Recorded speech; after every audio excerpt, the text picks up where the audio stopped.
ESPN published a report that detailed a fractured relationship between two of the most important people within the Eagles organization, head coach Nick Sirianni and quarterback Jalen Hurts. If you guys have been following this YouTube channel throughout the entire offseason, you'd know that I praise the Philadelphia Eagles almost each and every step of the way. Now, there's a brand new report that's come out in regards to the Eagles, and I wanted to address it in this video. And it's a report that might surprise a lot of you guys that I don't necessarily know if I could believe, but it's coming from a credible source. So before we get to the content, we are giving away copies of Madden NFL 25. All you have to do to enter is subscribe and make sure your notifications are on this channel. And now that we got all that out of the way, work!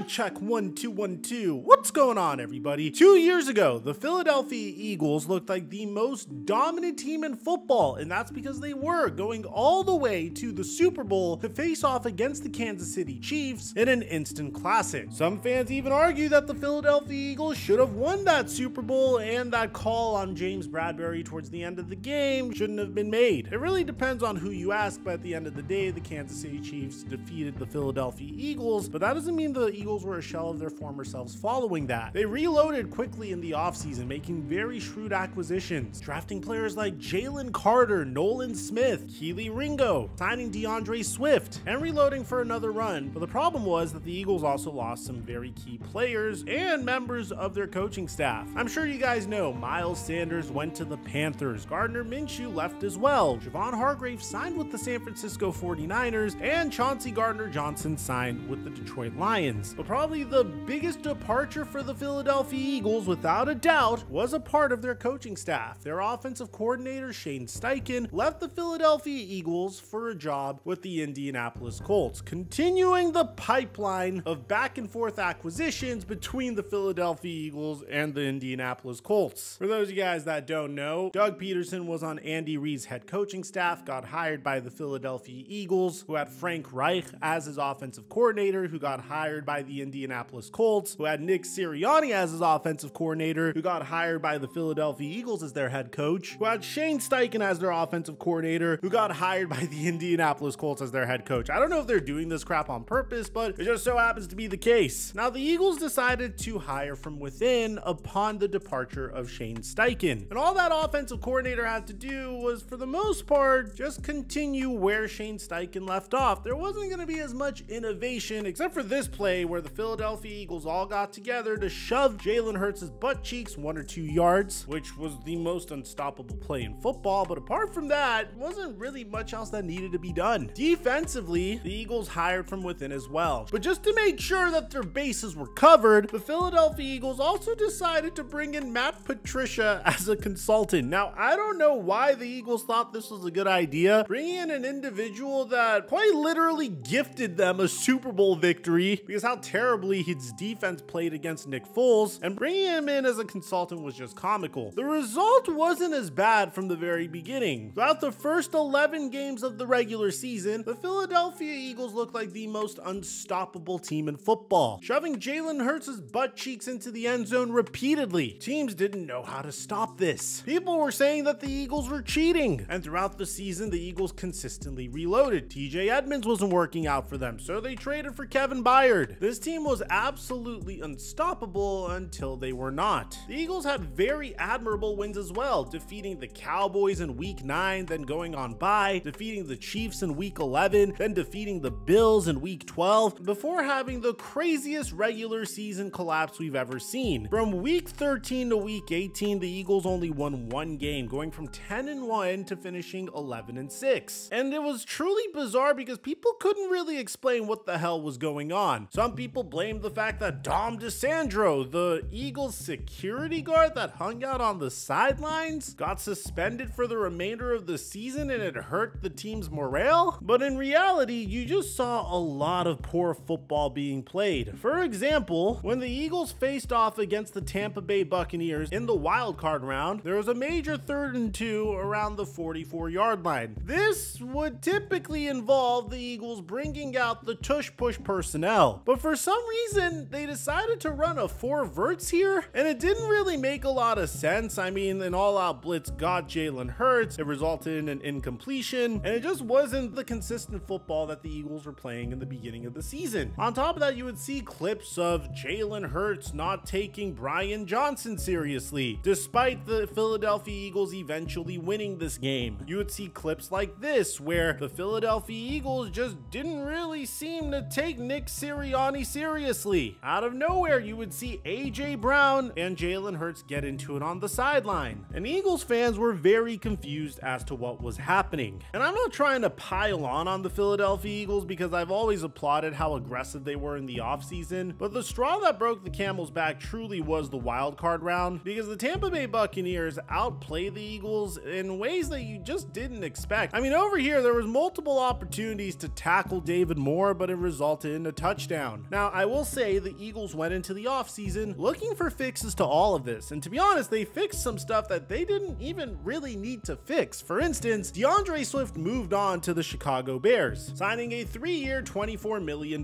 contract with the Bears. This is after coming off of a 1,000-yard rushing season with the Philadelphia Eagles. The Eagles decided to pivot by going after the best running back in the entire free agency class, Saquon Barkley. And when he's healthy, Saquon is without a doubt one of the best running backs in the entire NFL, if not a top 3 running back for sure. The problem is making sure he's healthy. Furthermore, Saquon Barkley has never been placed in a situation like this behind an offensive line like the Philadelphia Eagles, with a dual threat QB like the Philadelphia Eagles have, with as many offensive options as the Eagles have, like Devontae Smith and AJ Brown. But that's not all the Philadelphia Eagles did. Upon signing Saquon Barkley, they also announced that they were going to sign Bryce Huff from the New York Jets on a 3-year contract, getting a little bit younger at the edge rusher position. They would move on from Hassan Reddick and trade him to the New York Jets. They would also bring back a familiar face, CJ Gardner-Johnson, on a 3-year contract. They traded for Gardner Minshew's replacement in Kenny Pickett. They then focused on one of their weaknesses, bringing in Devin White on a 1-year prove-it deal. But they weren't finished there. They made their wide receiver room even stronger by signing Paris Campbell. But speaking of wide receivers, they also agreed to a contract extension with Devontae Smith and AJ Brown, locking up their 2 best wide receivers on below market contracts for how good that they both were. And that's before I get to the NFL draft. Do you remember how Micah Parsons reacted when the Eagles decided to draft Quinyon Mitchell with the 22nd overall pick? Selecting Micah Parsons' favorite player for the 2nd straight year, Quinyon Mitchell. Micah, how you feeling?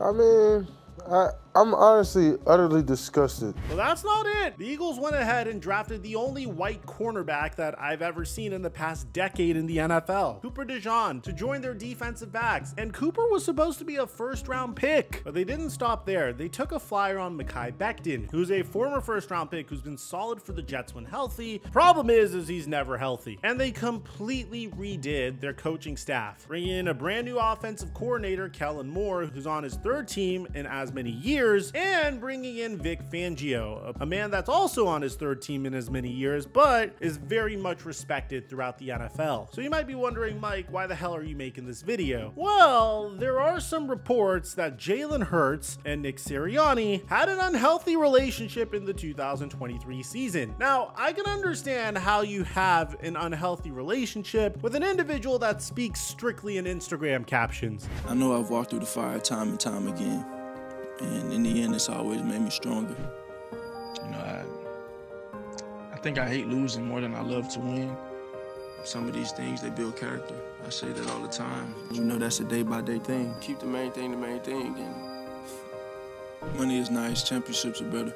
That we're not just hungry for it, but we're starving for it. Never get too high, never get too low. Rent is due every day, and when that rent's due, I don't plan on missing no payment. No man is an island. You gotta draw your strength from others. I had a purpose before everybody had an opinion, and enough is never enough. Every week, everybody do their job and dominate their box, and we'll be the best team ever. Gotta keep climbing, man. The sky's the limit. Now, I know what you might be thinking. Jalen Hurts might be done doing this, but nope, he made sure to welcome Saquon Barkley to the Eagles by doing the same exact stuff. Could be great. Yes, sir. Hey, you think you can? Really? Yeah. Yeah. Absolutely. But that's not it. Jalen Hurts would continue by saying this. You got some shit you're gonna worry about, but you had to check yourself. Yeah. Either you're gonna pray or you're gonna worry. You can't do both. Jokes aside, I love how Jalen Hurts talks to the media because I find it quite humorous. But let's take a look at this article. According to ESPN's Tim McManus and Jeremy Fowler, multiple sources said that the relationship between Sirianni and Hurts was strained, with one calling it fractured and unhealthy. The Eagles started the season 10-1, but they lost 5 of their final 6 games to finish 11-6, and they fell short of an NFC East title. They were also crushed 32-9 by the Buccaneers in the NFC wildcard round of the playoffs.